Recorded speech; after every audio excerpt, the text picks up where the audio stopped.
going on, everyone? It is Maia. I just wanted to give a quick disclaimer before the beginning of this episode starts and say thank you for your patience in advance for the technical difficulties that happen with sound for the production of this episode. It is a mighty team of two that helps to put on Maia Moments, but we're working to get better and do better. So please, again, just thank you for your patience. But Erinn drops so much wisdom in this episode, so it would be remiss of me to just not take advantage of her time or her treasure. But you're in for a treat. So without further ado, we're going to go straight into the episode.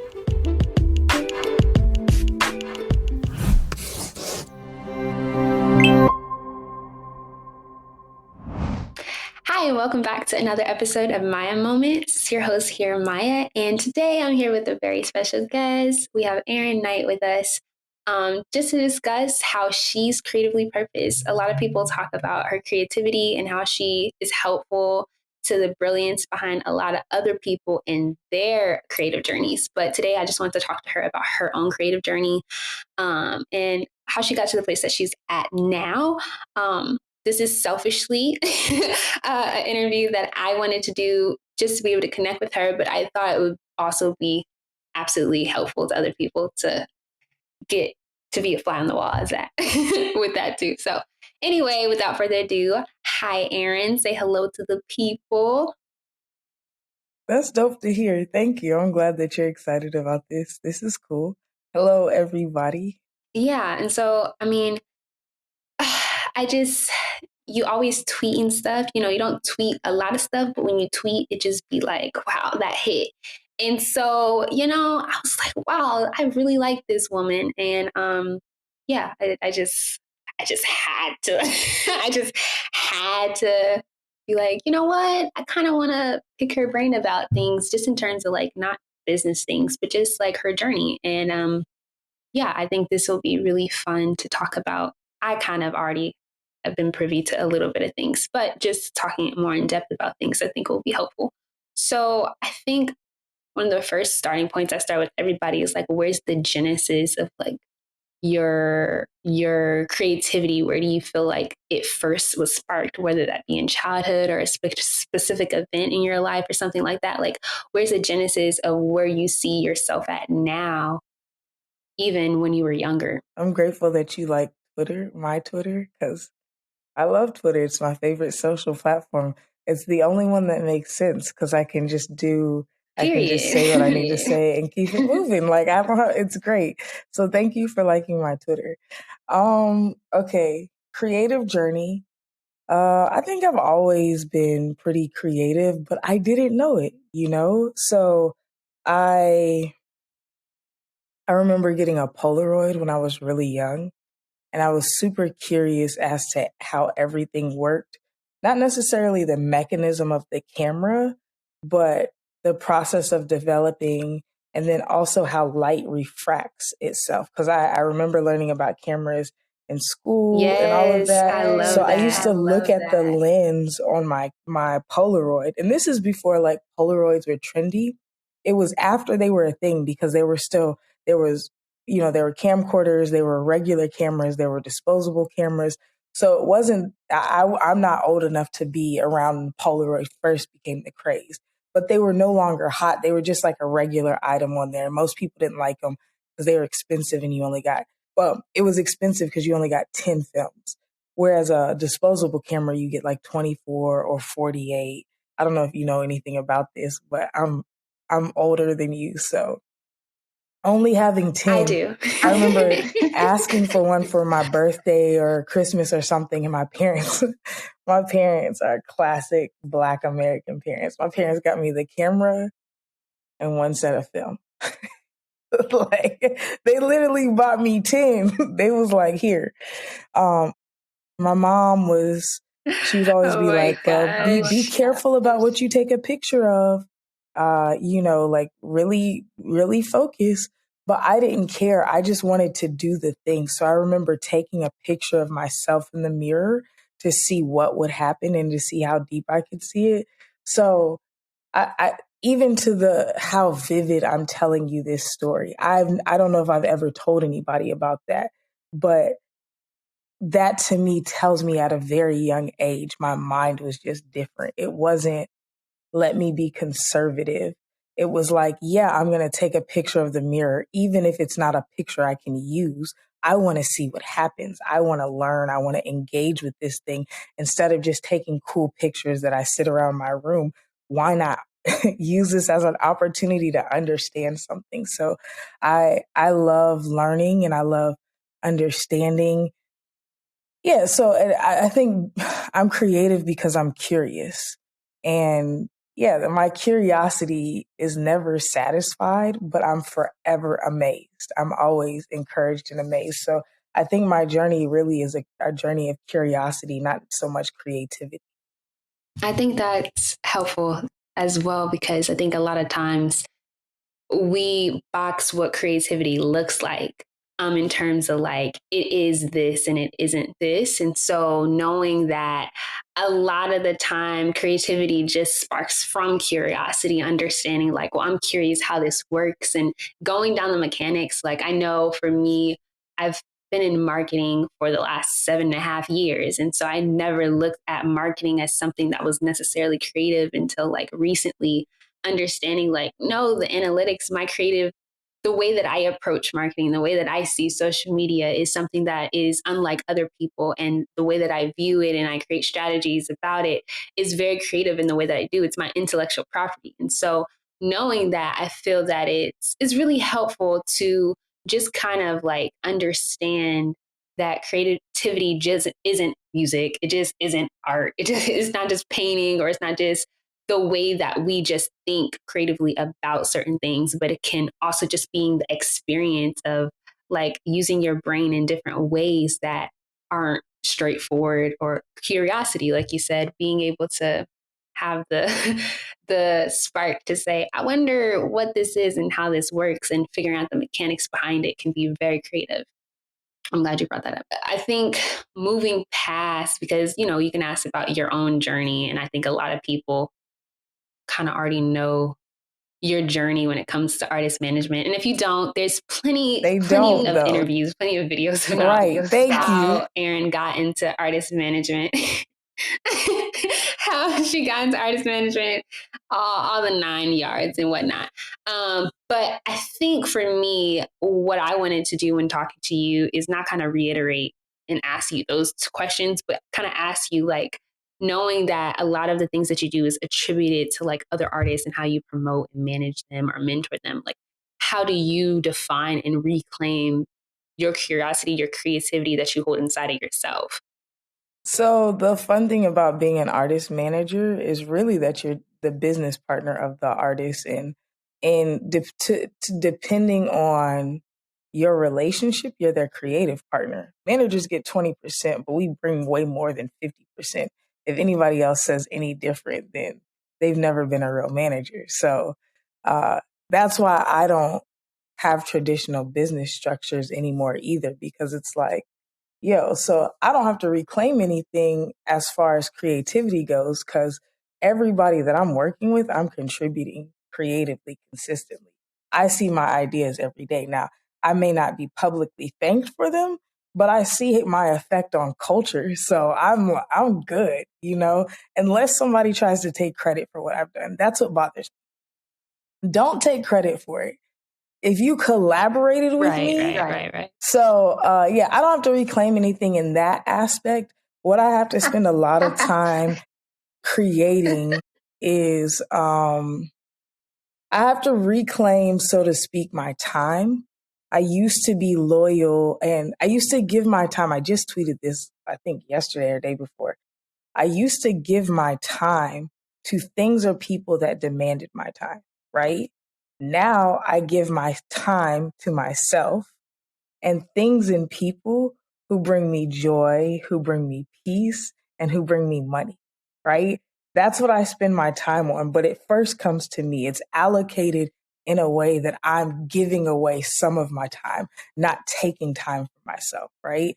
And when I started doing that, I started making a ton more money. I started resting way better. I started being more of myself. I became my Love that inside. for you. you know, and inside I'm very soft and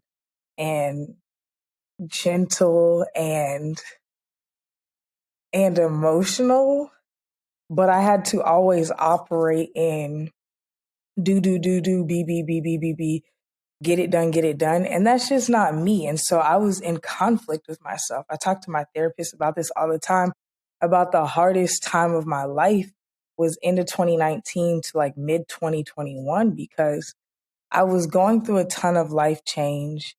It, everybody was, but I specifically, in a lot of really uncertain ways, unrelated and related to COVID. We're going through major life changes. And at the same time, going through a deep depression that could have been spurned by that. And so I was in conflict with myself because I had to consistently be assertive and fight for myself and whatever, fight for my time. I was out of whack. Long story short, I was out of whack. When I got back in tune with myself and I was like, no, I have to, I can't pour from an empty cup, as cliche as that is. I have to be myself before I can be myself to anybody else. And so because of that, I'm in a better place now. But yeah, that's what I have to reclaim. I have to reclaim my time. And occasionally I have to set people straight so that they know so they, you know, like when people try to own my intellectual property, you know, like I've had issues with artists. I've built things and put their name on it, and they said it was theirs, and I'm like, hey, let's be real. You're here. You're a part of this, but this isn't yours. Artists will do that to managers in a heartbeat. They'll be like, nah, this is mine. I did this. And it's like, it's not, it's ours, but okay. But I've had to be, as a manager, very like, hey, actually, you jumped on my boat, but I'm glad you're here and I want you to be here. But you have to be just as willing to exchange with me as I am with you. And so, yeah, that's a really long way of answering your question, but it's more of a reclamation of boundaries and uh, and giving and being generous to myself, like reclaiming generosity and not only giving, because that's not generous. That's foolish. You know, like you can't give if you don't have. And so that's what I've had to reclaim. And that's been the journey for me. No, I think that's good. I heard this, I can't remember who I heard it from, but there was someone that said, I don't want to give from inside of my cup. I want to give from the overflow. And so I kind of like, when I heard that, I was like, no, that's so true. Like, I don't want to keep emptying myself out where I have to keep like pouring back into myself and constantly just pouring out, pouring in, pouring out, pouring in.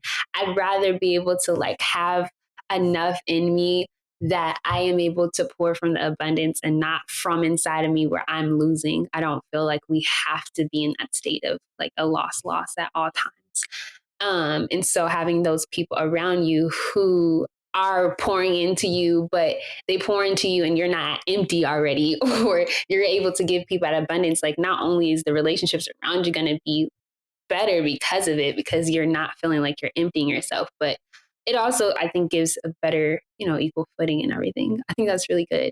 And from your perspective, as well as a manager, I think it kind of is situational, meaning like it's helpful to understand from your point of view in the circumstances that you're in, how reclamation, I like how you said, I was like, ooh, reclamation, I like that word. How that looks like for you, in terms of how you have to navigate business relationships. Okay, you kind of highlighted it on it before in your answer about mental health. And I know for your anti-label, for Build Your Own Dreams, mental health is kind of one of the values, is a lot of part of the identity of who that is. And so like, why is mental health and creating a space where creatives are actively caring for their mental health important to you specifically? And to, I know there's other people that are on the team. You're not the only founder and things of that nature, but like, why was that something that you guys not only were passionate about and advocating for, but you have the fund for, and it's constantly being funded to help other people? So yeah, if you could talk a little bit about that and just how that process came together. So growing up, I don't know why. I still don't know. I think, the more I discover about myself, the more I know that I knew things when I was younger, but didn't have somebody to confirm that I knew them. So I thought that I didn't know them. And so my whole life I've been in conflict with what I've known, but what I'm told I should know. Right. So that's a whole nother story, but that's really part of who I am. So when I was a kid, I asked my mom at a very young age if I could go to therapy. And I went through I went through something when I was 10. Yeah, I had a traumatic experience, but didn't realize it was traumatic when I was 10, and it affected me like heavily until about 2 years ago. And in different ways. It's been in different iterations. And I was in therapy almost 4 years ago, Wow. but Okay. really Wow. didn't start finding um more separation and resolve from that situation, you know? So, anyways, from a young age, I've wanted to be in therapy, but even not just because of that situation, I recognize that I process the world differently because everybody kept saying, no, you can't do that, or you shouldn't do that, or that's wrong, but they couldn't tell me why. And I didn't see anybody actually living from the consequences of what they were saying. And so I think I just knew, I always knew that there was so much more to the world than people let me know. So I had to discover it on my own. So I've been in that discovery process for such a long time. Specifically, though, once I got into therapy, it really started helping me and changing my life. And then 2020, I was on tour 8 months out of the year, it was a lot. And my therapist was just like, hey, you're not even coming to therapy. I'm going to have to separate, like That's so much end our time. relationship, which is okay because I had gone, I was still going. I was going when would come, like I'd be home for 3 days and then back out on the road for 2 weeks, or home for 5 days, back out on the road for 4 days, so I was still coming home, but it was really, really hard to align our schedules and then my sleep schedule. And then when I was coming home, at first I was still working. I was working part-time at a distillery. So it was just hard to coordinate all those things. I didn't really want to be with her anymore anyways. So it was kind of like, okay, good. But I was like mad because I'm like, I was going to tell you I didn't want to do this anymore. Because I just felt like we had hit, she felt like she knew me and it was cool, but she wasn't trying to discover me and hear. She was just kind of like, you need to do this, this, and this. And we got through things and she was helpful to a degree, but she did like to preach, so to speak, to me. And it wasn't for me anymore. I found myself zoning out during therapy as she was like telling me things that were assumptions. And I was just like, all right. So anyways, 2020 happens. I have to pivot from touring, tour managing, all that, booking tours, fly out dates, which was most of the money that I made. I have two partners in Invite Only, which is my booking agency, but it started out with just me booking shows and tours, and then Brandon coming to help me. And then Mike was a booking agent on one of the tours I was on. And it just was like, hey, like, let's form a collective. So yeah, that was most of my money. So I decided, like, I really want to move into something different. I don't want to just keep being a manager because I'm doing all sides of the industry, but I'm getting paid as a manager. And I have more resources that I can utilize for other artists. I was already helping out a ton of artists.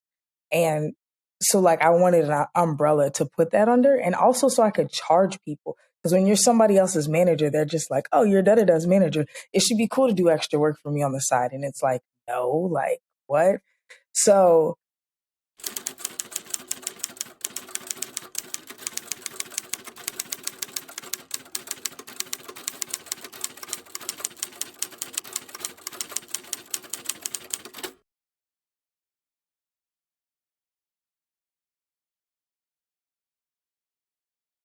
As 2020 progressed, my mental health greatly deteriorated because Black people were being murdered all over America. And before I know now that I'm an empath, but I didn't know back then. And so I needed to get back into therapy because I ended it towards the end of 2019. So we're like in the middle or top of 2020, everything's going to hell. Like I just spent $5,000 on this thing and this thing for tour. Now I'm not going to get that money back. I just saw $20,000 go out like right there when you know what I'm saying? We got to refund like $4,000 worth of tickets. We got to, you know what I'm saying? It was just like it. So that happened. Jesus. Then all these Black people were getting murdered. And then I had my 30th birthday and we sat like 20 feet apart because this is right at the top of COVID in May of 2020. And we just didn't know what was going on. And I just remember being so blessed by my two friends trying to love me so well. And I just sat in the back and cried because I was just so hurt. Everything hurt. And I remember just crying about I could be back in therapy, but everybody's trying to get into therapy because COVID. And a friend of mine was like, oh, you should try this, this, and this, and this. And she gave me some resources. And then I was just discouraged and I was depressed. So I was moving slow. And then another friend was like, you should try this, this, this, and this. And I was like, oh, my other friend said to also try this one thing. So I kind of haphazardly tried to get into this therapy program that had a discounted rate. This is a long story, but basically somebody else at my church reached out to me and was like, hey, how are you doing? I was like, I'm not doing well. I'm trying to get into this therapy thing, but nobody's responded to me. And she's like, oh, hey, email this woman, tell her I sent you. You should be on the schedule soon. And that experience, I so value and not exclusively because of that, but that's a very formative experience for me because it led to the therapist that I have now. And we together, it'll be 2 years in July. My life. I wish we could be friends, but I can't be friends with her. I want to do the same for other people. I went and told my pastor, I have to get into therapy. And he's like, what's going on? I was like, I don't know. I just know I have to get into therapy. We talked it through. He asked me what type of therapist I wanted to see, whatever. And he was like, cool, we have a church fund for this. So we're going to pay for your therapy for the next 6 months. So I did not have to pay for therapy for 6 months to start it out. And again, that changed my life because by the time that the 6 months was up, my life had been growing as a person, as a business person, so I could afford to pay for therapy. Same thing with this. When I got referred to the program, I couldn't afford it. I had just lost a ton of money during COVID. I was like, it was bad. So they got dollars per session, right? So I got all the help that I needed. And by the time she left that program, I went to her own practice and it was hundreds of dollars a month. I could afford it, right? Because I was healing and things in my life for me, if I can give somebody that exact same opportunity through one destigmatization therapy, it's so helpful. And it may not be for everybody, but I think everybody who is willing to listen to themselves and get out of their own way should try it. If you want to talk about, oh, it's just BS, that's fine. You don't have to try it. But if you're looking for some life change, it may not be for you. But just get out of your own way for a little bit and maybe try it, right? So if somebody wants to move out of their own way and try it and help heal trauma from generational trauma, you want to help find yourself like really be able to go after what you believe in, but also enjoy where life is. If you're depressed, if you're anxious all the time, if you're unsure, if you're in turmoil with yourself and within your surroundings, like you could the accolades, the type of money, you don't enjoy it. You see Anthony Bourdain, you see like taking their own life because the dream is killing them. And so for me, when I see artists close, a lot of my hurt comes from artists who have hurt me. Hurt people, right? So I can help others heal. It won't hurt me as much.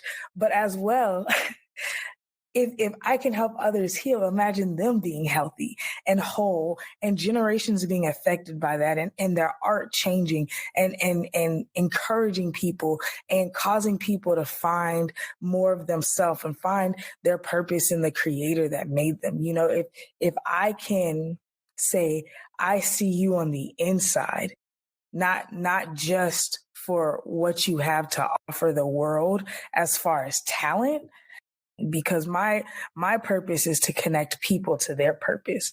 If I can really see you, then I can speak into your purpose. And if I can speak into your you to move in that direction. And you can move in that direction if you're healthy mentally. You know, that's the first step to really, really, really people will the Bible says and people's purpose will still be lived out because of God. I'm not negating that, but it can be fragmented. It could be short. It could be not to its full potential. That's one of my biggest fears.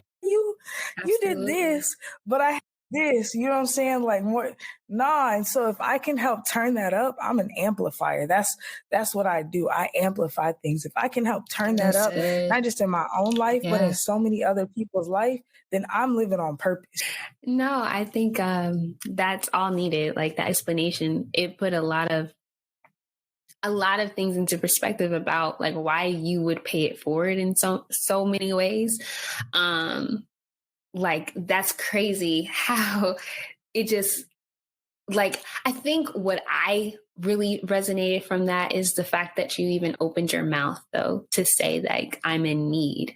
I think that comes from like you as a person, but a lot of people are hurting and they suffer in silence. And like, had you not opened your mouth, you may have not even been able to get that type of like blessing of being able to be paid forward because you didn't say nothing. Like no one was able to help you because you didn't even ask for help. Like you have not because you asked not type of situation. So like there's so many people hurting, especially after a world pandemic. I was telling someone the other day, I'm like, I'm 23 and I have lived through some crazy once in a lifetime type of stuff. And so with that being said, like, I think the need for even people that are between the like really young ages who have been through things, I don't think there's an age that comes with trauma or like having experiences that kind of shape who you are and make you do certain things for coping mechanisms. Like before we even got on here, Erinn's telling me that I have a coping mechanism of controlling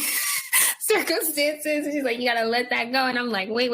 Like this is not, don't do that to me, right? But it is true. Like we all have certain habits that we have due to like, it may seem surface, but there's so many layers to it. And so, I made it a priority that this year, I really want to get into therapy, find my therapist, even if that's like the finality of it, like this year that I find a therapist that I feel comfortable with and I can share with and start that journey.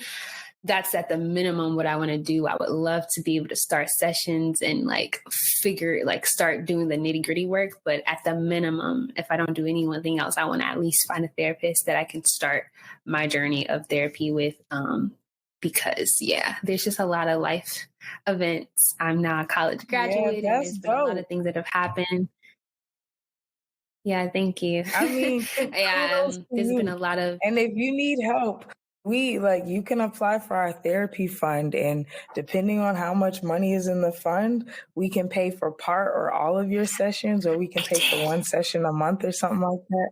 Of the many hats that you wear, I think I kind of asked you this before too, but of the many hats that you wear, which part do you feel like you feel the most creatively free in, or like maybe it's not as much stress, like you can do it, there's no expectations on it, or whatever freedom looks for you in the space of like being creative, like which of it, what part of it is that for you, that's your quote unquote favorite, or like something that just brings you peace? Every day. And I just got here. You know, I posted about South by Southwest a couple thing that doesn't excite me. So I've wanted to be there and I've kind of been there because most of life, I've loved life. Most of my life, I've loved it. There's been like 2010, really rough year for me. I think like 2016, 2017 was rough. And then like 2019, trash. Considering the 32 years I've had on this earth, most of my life, I'm stoked. Even when I had those trash years, there were moments that I was like, yo, this is crazy. And then I went back to depressed. I was chip I had on my shoulder, like, well, if I do this, then all those people who doubted that I would make it in the music industry, or if I do this, we're gonna make all this money. And then, you know what I'm saying? Like, it wasn't even like I want people to see me. It was just like I'm doubling. I want the success story, and so I would just overdo it, and then they wouldn't appreciate it. They would expect it. They would use me. They didn't care about me. They were rude to me. Just a lot, like a ton of BS that artists get away with on the daily because people like me who are hell bent on serving people well take a lot of stuff from people who are creative, and creatives feel like they're God's gift to earth. They feel like they're the reason that the sun rises every day. So they don't value when people care enough to serve them and serve them. And so for me, my ego kept me there. I used to think that it was low self-worth. Yes, low self-worth is what creates ego. Listen, I'm not saying that I'm egoless because the Lord is working on me, but I know we're big ish popping over here. You know what I'm saying? Like, I know, I've been known. When I was a kid, I knew I see the world differently. If you see things differently, then that means you're a visionary. And when you're a visionary, you have to lead people because they don't know where they're going.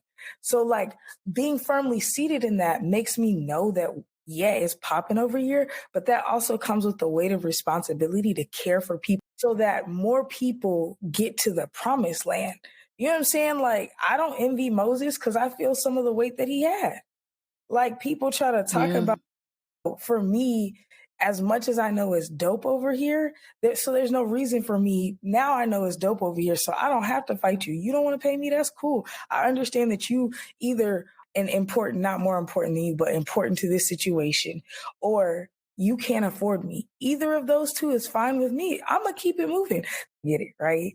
I just had to pivot slightly. I'm talking about slightly. I pivoted towards people that were already in my network. When I tell you the type of contracts that I'm looking at right now, the type of money that I'm talking about, as opposed to just December, it's March. I had the slightest pivot because I realized in July, after starting a festival, conceptualizing it, throwing it with my business partners, and having one of the biggest successes in the CHH scene, at least. And if you say it's not, you're a hater, because who's throwing a festival? You like, don't even play. We threw a festival and it was really beautiful in Atlanta. And so many people showed love, and the fans were like, this was incredible. I loved it. The artists were like, we've never sold more merch in one single day. I was thinking I was going to walk away with bread. I lost so much money. I was hurt. You know, like, I thought and so you got to hear. So we lost 5 racks. Most people think that's nothing, right? I was expecting personally to walk away with 10. Like, the plan we had, me personally was expecting to walk away with $10,000. That's a $15,000 pendulum swing, right? Not only am I not positive, I am negative, bro. Like, no, I was pissed. So that happened. And I remember being like, I've never worked this hard in my life, but I've never been this broke. I was like nervous about paying bills because it was right at the end of July. Yeah. I was nervous about paying bills that week. I had a festival. I'm nervous about paying bills that week. Do you know what I'm saying? Like, it was crazy. So I knew that I was overworked. because what I was doing wasn't valued enough to be paid for. And not the festival. The festival's not on anybody else. That's an investment. I just in that moment thought my investment was going to immediately pay off. It doesn't. That was just a gamble. I do that. But had I been paid well for things, and had I been paid what I'm worth on all the other things that I'm building, that hard work wouldn't have bothered me as much, but I also would have been able to outsource some. I also would have been able to rest a little bit more to say, hey, I don't have to push as hard for this because I make $200 here, $500 here, $300 there. No, what? I'm not getting off my couch for less than $1,000 now. You feel me? Like, what? I can't believe that was so recently. In September of last year, I celebrated 10 years. That's crazy. Your anniversary. From September to now, like, God has blown my mind. I just can't believe where I'm at, but I'm going to stop rambling. Everything that I'm doing, I love right now, and I want to keep it that way. I want to say no to things, like I don't have to say yes for money anymore, and I'm only saying yes for what I'm really excited about. Well, okay, I didn't anticipate that being your answer, but like I'm so happy that it was, because I know even the last time we talked, that was a different answer. Like that would have been a slightly different answer. And so just to see like how God has like really just done a full 180 in such a small amount of time is just it. I really feel like for a lot of people who have been going through a lot, like they've been giving so much of themselves in different ways. Like God has been really restoring people and like showing up in ways that have blown my mind. Like even for myself, like I've had the biggest business deal that I just signed a contract for. And like, I've been able to work with a lot of different people that have sought me out. I made a pivot in my own business in like October of last year. And like, it was so fruitful. Like it was the first time that I actually made money off of myself, and like I could pay bills with the money and I didn't have to go work for somebody else. And I was like, wait, like this might be like small for other people, but like this is big. Like I could pay my rent, I could pay my car note, like I can pay myself from the work that I've done. And so just like hearing how like you feel like God is like just kind of not multiplied in a small way, but like exponentially multiplied you in ways that is such a blessing. And I think it's for someone out there that might be giving a lot of themselves, it could get so hard, like you just give up. And I think I would just say, like, remember, do not be weary in well doing, for in due season, for in due season, you will reap. The whole premise of this season is about being creatively purposed. And of course, I've already given like kind of the arch of what that means to me. But like, how do you feel creatively purposed? And then to piggyback off of that, in closing, like what advice would you give to someone who maybe is inspired by your journey, or just in general, like they maybe want to get into artist management or promoting or marketing or any of those things, and they're trying to figure out, like, what advice would you give to them? I guess would be my answer. But most importantly, like, what does being creatively purposed mean to you? If you're into artist management, don't.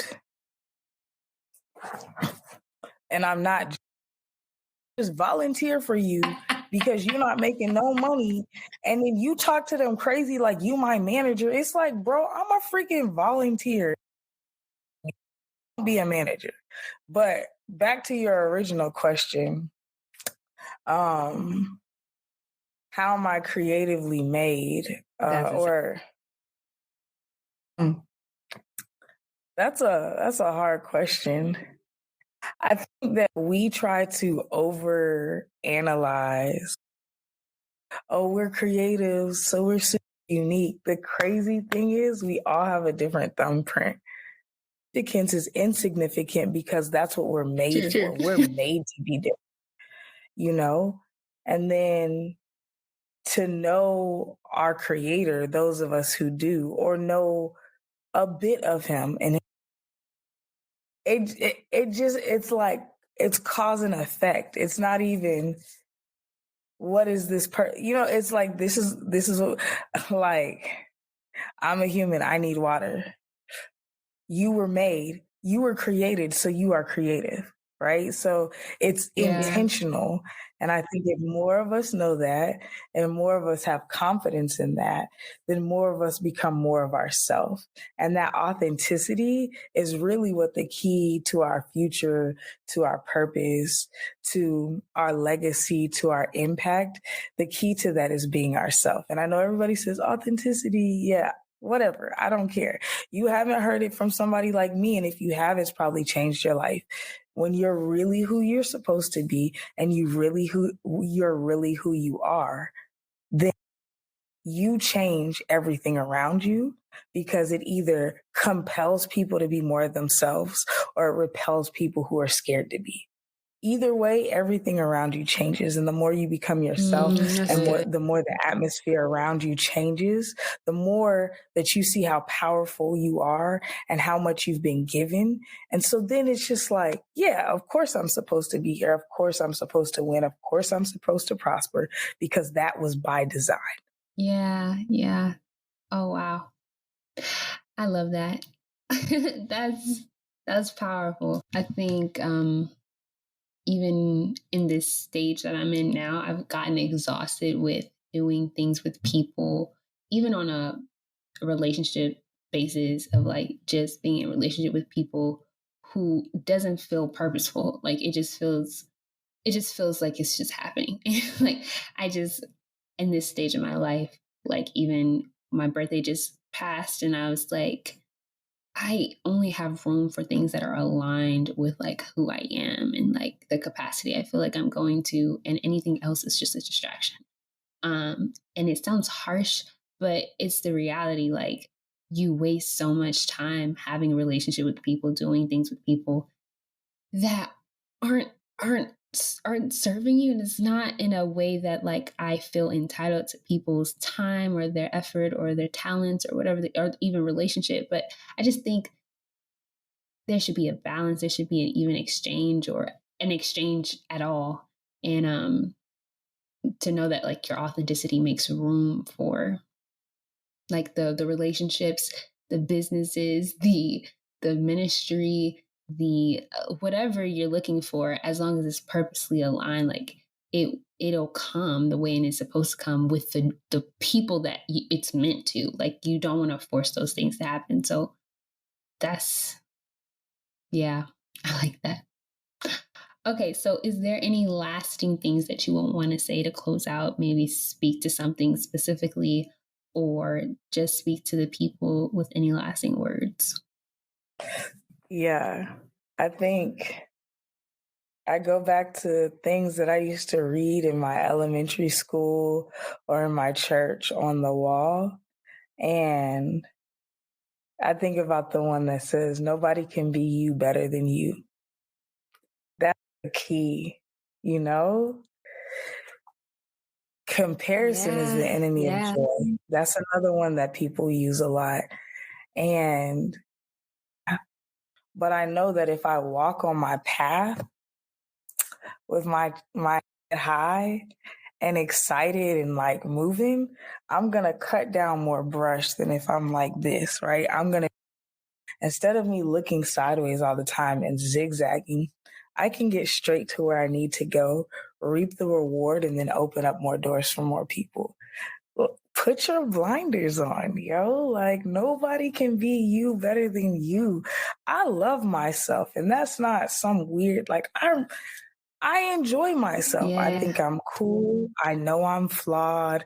I'm constantly learning new things about myself every day. But I really love me. And because I love me, I love other people. I love people. Really, because God loves me, I love other people. I had a love for people before I loved myself. I just got to loving myself recently. But even before I loved myself, I liked myself. I thought I was cool. I just wasn't good at taking care of myself, you know? So if you are you, you help me be me, right? And if I look at that as a mirror effect on everybody else, because we're setting people free to be who they were created to be, instead of holding them to something that we don't even know what we're holding them to, and then everybody else is holding us to that. If you're you, I'm me, and we can be we. And we is way more strong when we're connected versus comparing, you know? So that's what I gotta say. Just be you, man. God, in all his wisdom, orchestrated for your greatness to be present right now in this day and age for you to be hearing me talk. Right? I know. You were put here to be great, and greatness isn't devoid of struggling and suffering. Suffering and struggling actually begets greatness. And I know, talk about it. No, I'm with you. Butterflies don't come out of, if a butterfly doesn't break from the cocoon, you got to go through stuff, right? It's natural. Seeds grow down first and then they grow up. Trees go super, come on, like it's a law, it's a fact. So for me, I'm saying like you can do what you need to do if you're who you're supposed to be. And that's like, put your blinders on. Learn about yourself, learn from other people. I'm not saying don't learn, don't talk, don't grow, but I'm saying don't compare. It's a waste of time. You are the greatest version of you when you're you. Nobody can be that. So be yourself. I'm looking forward to meeting other people in the world that are themselves. It's encouraging, like you. I love talking to people who are themselves. It makes the world go round. Yeah, that's good. I mean, even talking about begetting like greatness is suffering and hardship. Like at the end of the day, even going back to faith, like there's no way that we get salvation if Jesus doesn't die one of the cruelest death, you'll die. So there's no way that you get to purpose without some type of struggle. We're told to pick up our cross daily. And so at the end of the day, that looks different for everybody. Your cross, what you deal with, what you're supposed to pick up, what you're supposed to struggle with is going to be different for everyone. But if we're guaranteed anything, and it sounds harsh to say, but if we're guaranteed anything, it's that we're going to suffer, we're going to have hardship, we're going to deal with that in this life with the promises that we don't have to deal with it in the life to come. So that was great. Thank you so much for accepting my invitation, Erinn. I'm so happy to have had you and to have this conversation. It was very insightful, and I know that I was blessed by it. So I have expectations that other people will be as well. If you would like to keep up with Erinn and what she's doing and all the ways that she's doing it, she's a very busy person. You can follow her on Instagram or Not Twitter. busy, just high impact. They are on her. Okay, period. I like that. I like that better. It's highly impactful. I do a lot, but it's highly impactful. Yeah. You can support what we talked about earlier, Build Your Own Dreams. You can support it by donating merchandise, or like Erinn would say, you can watch from afar. Wish that you donated. And there's a plethora of things that, Erinn is highly impactful too, that I'm sure that you'll be able to see the residue and support in different ways. On her socials or any of the artists that she managed, different things of that nature. So again, thank you so much for being a part, Erinn. I'm so glad to have you. And I will talk to you guys soon. Bye.